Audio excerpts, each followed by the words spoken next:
सदा सस्वरूपं चिदानन्दकन्दं जगत्सम्भवस्थानसंहारहेतुं स्वभक्तेच्छया मानुषं दर्शयन्तं नमामीश्वरं सद्गुरुं साईनाथं भवद्वान्तविध्वंसमार्तण्डमीड्यं मनोवागतीतं मुनिर्ध्यानगम्यं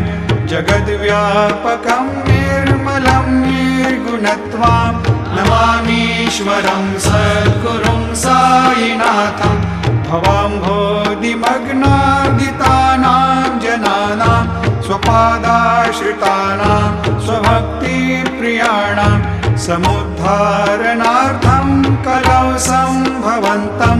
नमामीश्वरं सद्गुरुं साईनाथं सदा निम्बवृक्ष